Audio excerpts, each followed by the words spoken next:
important.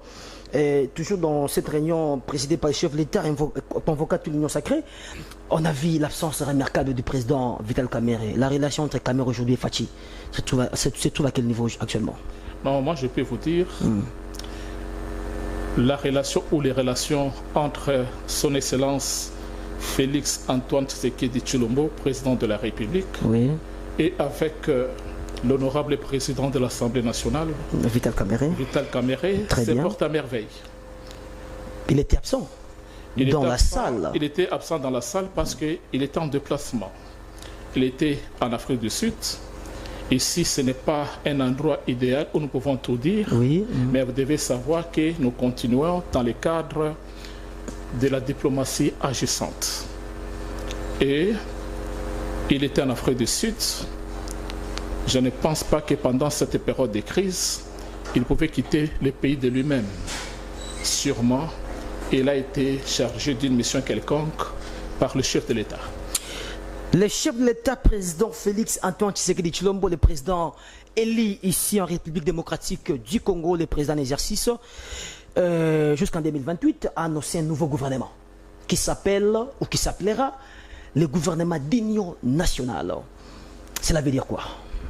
Oui, c'est normal, parce que le chef d'État, d'abord au départ, c'est un homme de dialogue.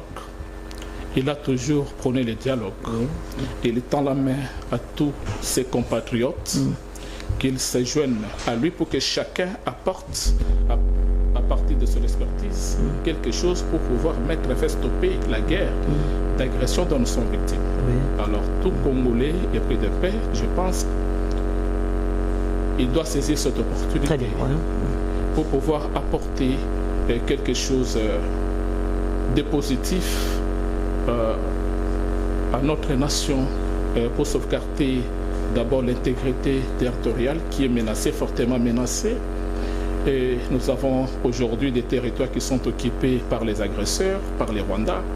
Alors, il est tout à fait normal que les chefs de l'État fassent appel aux filles et fils du pays pour qu'ils viennent apporter les contributions en vue de mettre fin à cette barbarie qui sévit dans l'est de notre pays.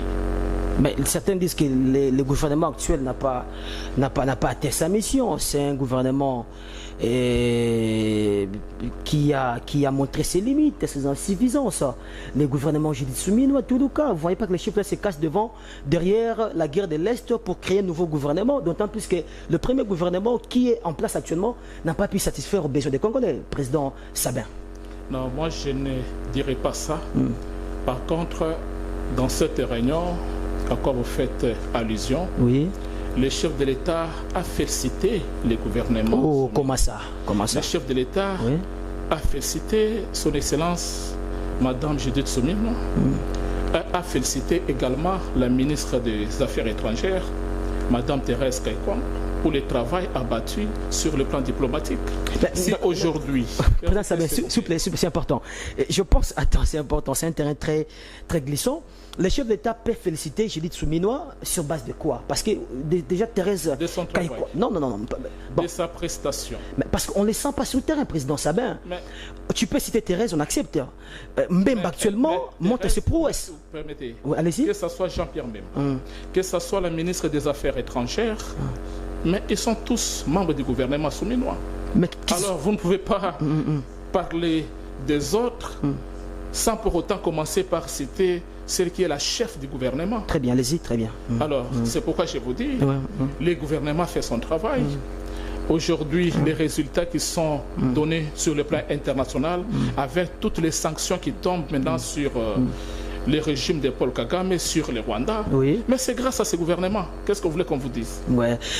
Dans cette entrée déjà, on va changer de thématique rapidement. On va toucher l'aspect diplomatique, messieurs, mesdames, avec le président Sabin Kayumba Mikombe. Vous avez écouté une très belle communication, c'est ça? J'ai senti l'intellect et puis la maîtrise de la communication. On va toucher le secteur diplomatique. Aujourd'hui, Fachi Beton, on va un peu toucher l'Ingala un tout petit peu. Vous êtes Congolais de père et de mère. Pour ces mamans aussi qui vendent l'Indunda, pour une belle communication, tout le monde me conzambo ka Fachi Beton, diplomatie qui autrefois négligé na ba opposant politique naie, qui pona bango et là.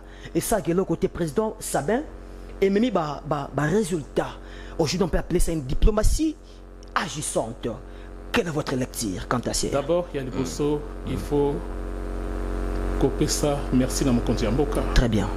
Il faut qu'on remercie na maso azali kosala. Bozali komona ba voyage ya mokonzi ya mboka ça et là. Ye moko alobango ezali teke pona komi sepelisa. Très bien. Ezali mosala o azali nango pona koyeba comment vendre image ya République démocratique du Congo. À l'extérieur, là où on n'était pas connu, les loto yebani. Très bien, oui. Bamakambo oyo ezali Italie agression parce qu'au départ, déplacement ya mokonzi ya mboka ezali ki pona kolukela biso ba investisseur.